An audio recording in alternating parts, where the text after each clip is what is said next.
Okay, welcome back. We are going to do the E minor cliche. It's one of those little tricks we use in gypsy jazz.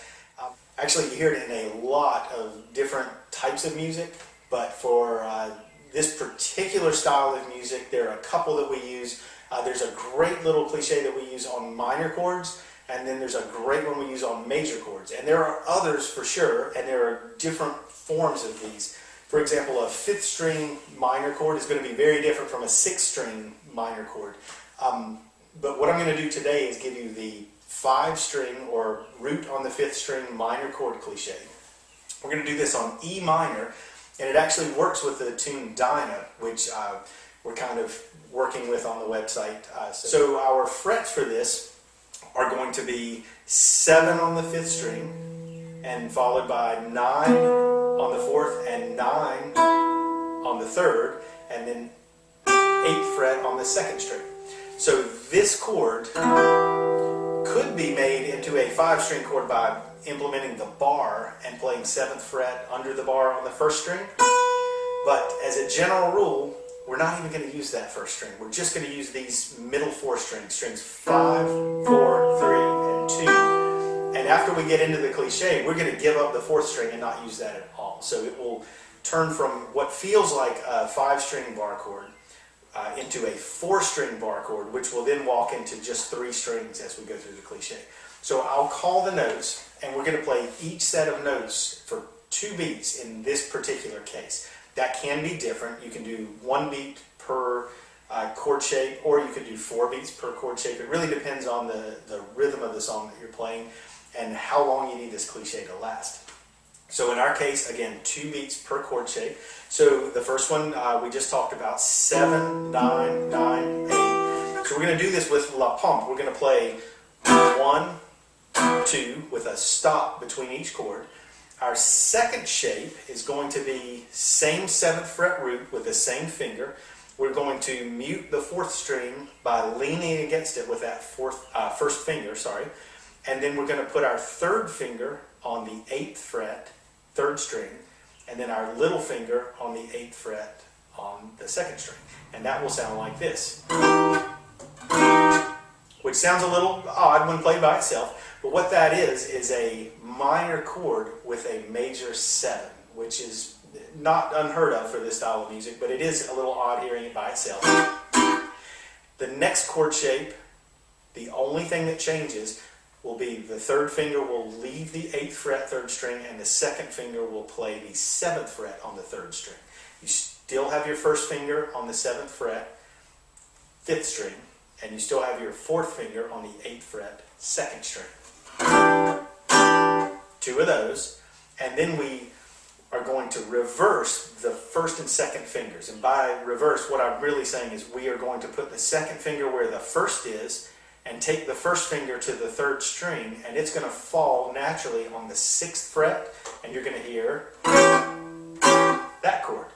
So I'm going to go through this one more time and call the numbers. I'll use the letter X for a muted string, and I'm only calling strings 5, 4, 3, 2 in that order. The 6th string and the 1st string don't get used at all. And so when I say, for example, 7, 9, 9, 8, I'm talking about 7th fret 5th string, 9th fret 4th string, 9th fret 3rd string, and 8th fret 2nd string. So that is our first chord, 7, 9, 9, 8. Our second chord is going to be 7, X, 8, 8. And then our next chord will be 7, X, 7, 8. And our last chord, by flipping these 2 fingers, will be 7, X, 6, 8. And we're going to play each of those twice. So a way to get used to this is to play the first chord shape, and just don't worry about how many times you're playing it. Just play and try to mute between each chord. Get used to that feel. When you're able, switch to the second chord shape, which is 7, X, 8, 8.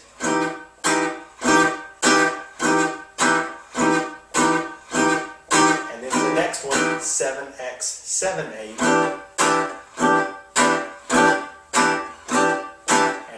last one, 7x6A.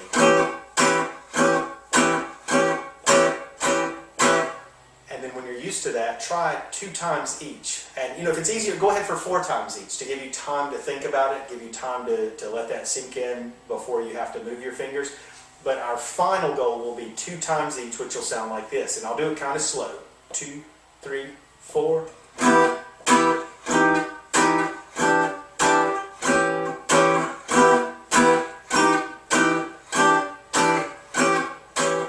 Kind of like that. Now, in context, let's hear this in the tune Dinah. We'll just do that. So I'll start with the A section, and when I call B section, you'll hear this cliche come out. So here we are from the top.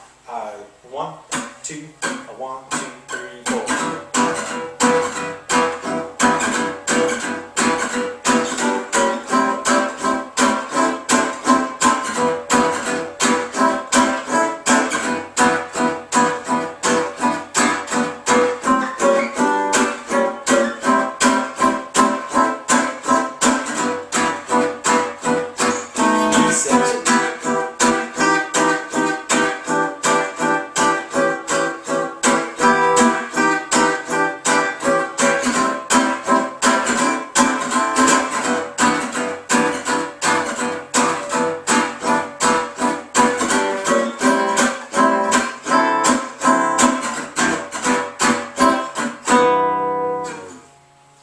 So in that particular instance, I got to use the cliche twice. The B section actually stretches out a little bit, so I did the cliche 4 times on each shape, and then as a substitute for the measures for E minor and A7, I did the cliche again 2 times each, and it just so happens that the last 2 bits of the cliche kind of lead into that A7 chord or become the A7 chord. So it sounded like this. I'll do just the B section by itself.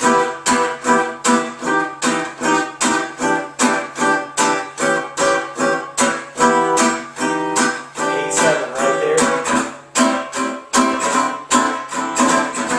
So it just takes the place of that in this particular song. Feel free to learn this cliche and then apply it to the song Dinah if you would like.